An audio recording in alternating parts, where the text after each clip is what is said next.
Hello friends, आज आपण आलेलो आहोत गाणगापूर येथील भस्माच्या डोंगरवर।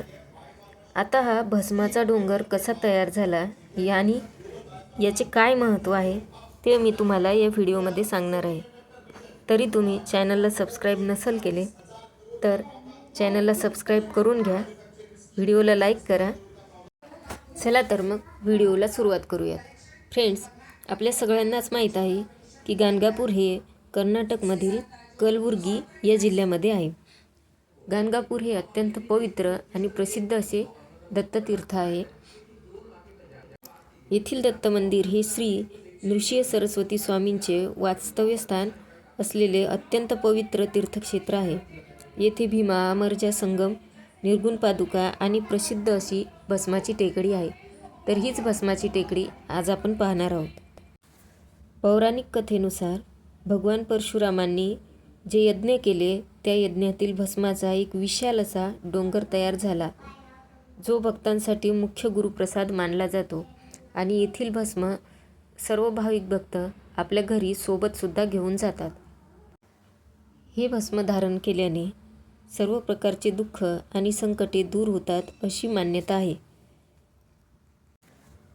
या ठिकाणी भगवान परशुरामांचे एक छोटेसे मंदिर आहे, तुम्ही इथे बघू शकता।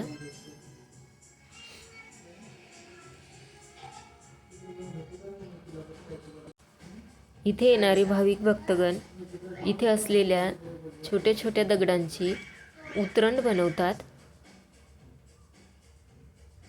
हे बघू शकता, अशा प्रकारे एकावर एक दगड सगळ्यांनी मांडलेले आहेत। या क्षेत्राचे अनन्यसाधारण असे महत्त्व आहे। या ठिकाणी जे भक्त भाविकगण काही भूतबाधेने किंवा इतर बाह्यबाधेने पीडित आहेत, त्यांना भीमा अमरजा संगमी स्नान करून हे भस्म सर्वांगाला लावण्याचे सांगितले जाते। यामुळे त्यांच्या बाधा, दुःखे, कष्ट निवारण होतात अशी अनेकांची अनुभूती आहे। तुम्ही कधी गेला होतात का? या भस्म डोंगरावर गेला असाल तर तुमचा काय अनुभव आहे ते कमेंट बॉक्समध्ये सांगा। गाणगापूर येथे जेवढे महत्त्व भीमा अमरजा संगमाला आहे तेवढेच भस्म डोंगराला सुद्धा आहे।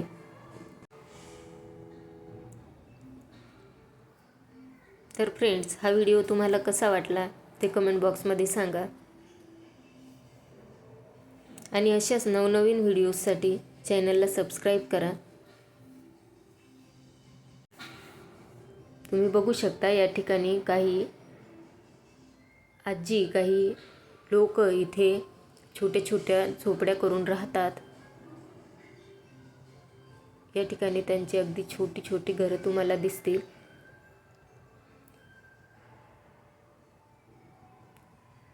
दररोज इथे अनेक भाविकगण येत असतात आणि त्यांच्या व्याधी इथे निवारण होतात अशी मान्यता आहे। व्हिडिओ आवडल्यास व्हिडिओला लाईक करा। थँक्यू।